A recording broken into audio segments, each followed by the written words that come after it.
What does it mean to be a freeloader? The elderly woman is nothing but a leech. Tell her to scram. H. Musher, get out, you old hag. I never imagined that words of disrespect could cut so deeply, especially when they came from a child's lips. This all started a few years back when my husband passed away in his early 30s. Right up until the end, he held my hand and whispered, "Aurea, I'm sorry. Find happiness." Sadly, achieving that happiness was a struggle. Part of the challenge stemmed from living with my mother. Around the time my husband died, my father also passed away unexpectedly. My mother, who resides in a remote area where a car is a necessity but lacks a driver's license, was worried. So, despite the longer commute to work, I opted to move in with her. In hindsight, that choice was a mistake. Initially, my mother suggested, "Let's cooperate and live together." But soon, she settled in sloppily, treating the sofa like her personal nest. Despite our initial agreement, she made no effort to help with chores. Whenever I brought it up, she'd retort, "You're the worst daughter, forcing an old woman to work. You're already a disgrace for coming back home." Her words cut deep, keeping me awake that night, deeply hurt. The next morning, I mustered courage and said, "Mom, if you dislike having me here so much, I can leave." She glared at me, responding sharply, "You know I can't manage without you for shopping. Are you trying to threaten me?" "No, I just thought maybe I'm making things difficult for you." "Then just do your part and be useful," she grumbled, reluctantly eating the breakfast I prepared. I was at a loss, unsure of what she truly wanted. Her constant complaints wore down my spirit. The toll of the long commute and sole responsibility for household chores took a toll on my physical health. Each day after work, I tackled all the tasks she neglected before collapsing into bed. In a life devoid of personal enjoyment, my mother's criticisms became a daily burden. Just when I thought the monotonous days would stretch on forever, a sudden and significant event shook things up. My brother's family appeared at our doorstep unexpectedly. "What brings you here all of a sudden?" My brother, Louis, his wife, and their son rarely visited because they found the countryside dull. Confused, I looked to my sister-in-law, Alvina, who tilted her head. "Did Mom tell you?" Before I could respond, my mother hurried in and warmly welcomed them. She praised my brother's family for coming so well prepared. "What's happening?" I asked, trying to make sense of the situation. "We're moving in with Louis and his family now, so Aurea, you're not needed here anymore. Start packing," she declared bluntly, brushing off my shock. She ushered my brother's family inside, and they settled into the living room, lugging heavy bags with them. Almost immediately, my mom instructed me to make coffee. As I started preparing it, tears threatened to spill. It wasn't the first time I felt the sting of her unequal treatment. From childhood, she showered my brother with everything he wanted on his birthdays, while mine were marked with thoughtless gifts. When college came around, my brother received financial support, while I was denied, with my mom asserting that women didn't need higher education. Determined, I worked tirelessly, secured a scholarship, and graduated from a 4-year college, juggling part-time jobs and studies. When my husband passed away and my mom offered to move in with me, I hoped it signaled a change in her attitude towards me. Unfortunately, I soon realized I was mistaken. Finishing the coffee for everyone, I retreated to my room, unwanted and unseen by my own mother. "I need to start searching for a new place to live right away," I thought to myself as I prepared to leave the living room. Just then, I felt a sudden jolt in my back, causing me to stumble forward. Startled and lost in sadness, I turned to see Delano, my nephew, who had kicked me. "Ouch! That hurts. You can't kick people," I told him firmly. Upon hearing my voice, Alvina, his mother, surprised me by saying, "Aurea, please let it go." Delano grinned mischievously and boasted, "I took down the old lady."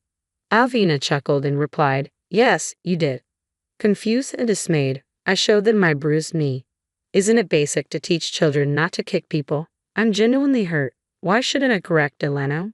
We believe in no scold parenting. We let our child explore and grow freely. Alvina interjected with clear annoyance. She then took Delano by the hand and departed, stating, "There's no point in continuing this conversation. Let's go play in the living room." I seethed with anger, but it was evident that my mother, brother, and Alvina were united against me. Engaging in a futile argument wouldn't achieve anything, so I retreated to the kitchen to compose myself. Just as I was on the verge of breaking down, I sought solace in sweets. I remembered having some cream puffs in the kitchen, but when I arrived, my brother was already opening the fridge, exclaiming, "Ah, cream puffs. Delano, would you like a cream puff?" He called out to the living room, and Delano eagerly ran over to grab one. I snapped at my brother. "Hey, that cream puff was meant for me. Why are you giving away things from someone else's house to your child?" "Oh, so that was yours? Well, the cream puff seems happier being enjoyed by a cute kid. Getting upset with a child? You're overreacting," my brother retorted casually. "I'm not upset with Delano. I'm upset with you for giving away my cream puff." My raised voice must have carried because soon both my mom and Alvina entered the kitchen. "Aria, enough already. Stop picking fights with your brother. Don't you have better things to do? When do you plan on leaving?" My mom interjected firmly. "Leave? You just told me to leave. I have nowhere to go today," I shot back. "Oh, poor dear. How about we let Aria stay until she finds a new place?" Avina chimed in with false sympathy. Reluctantly, my mom agreed, saying, "Avina, you're so generous." I felt frustrated, knowing that arguing wouldn't solve anything, but I couldn't hold back my discontent. "What do you mean, support me? I contribute half of the living expenses in this house. Why am I treated like this?" I exclaimed. "You're still relying on your parents' support, right? Isn't the money from Dad's inheritance?" My brother presumed. "In reality, I cover all household expenses with my own salary," I clarified. "But my brother and his wife assume I'm living off our late father and mother, so arguing seems pointless." Delano, done with his cream puff, piped up, "What does support me mean?" With a smug smile, my brother pointed at me. "It means her. She's a loser who needs support. Tell her to leave, huh? Freeloader. Get out, old lady." I never expected the sting of a child's insult to cut so deeply. My sadness quickly boiled into rage. "I'll leave as soon as I find a new place, but I'm taking everything I brought with me." "That's all right with you, isn't it, big brother?" I retorted sharply. "Sure, go ahead," he replied, his tone mocking.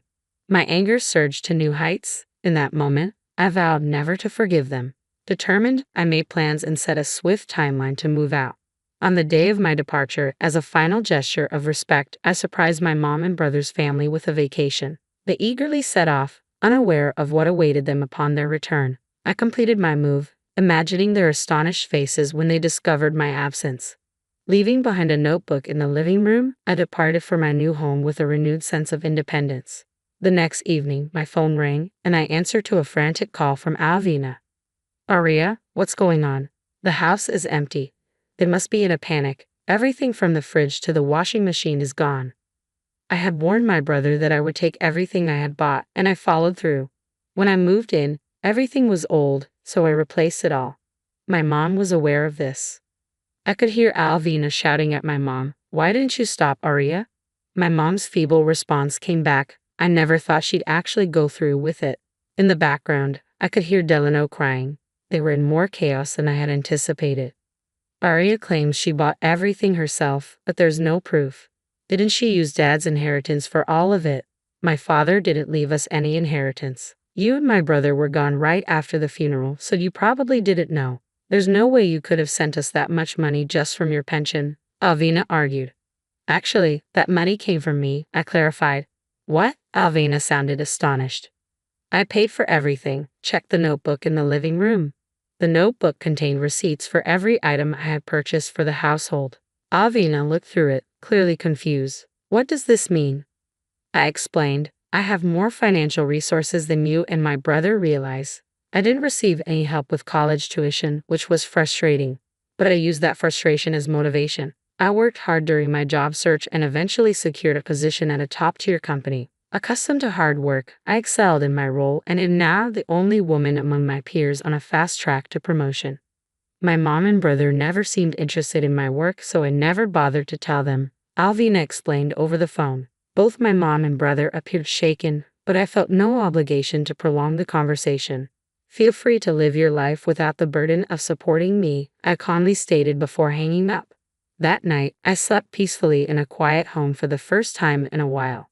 It was truly serene, free from being kicked or hit by my nephew, and without anyone urging me to leave. A few days of tranquility passed. Then, unexpectedly, my mom and brother's family discovered where I lived and showed up at my door. When I asked through the doorbell, What do you want? My brother pleaded. Please return the appliances or lend us money to buy new ones. We're at our limit? I had assumed my brother could manage, but it turned out he had quit his job when they moved here. When I returned home, I had no rent to pay.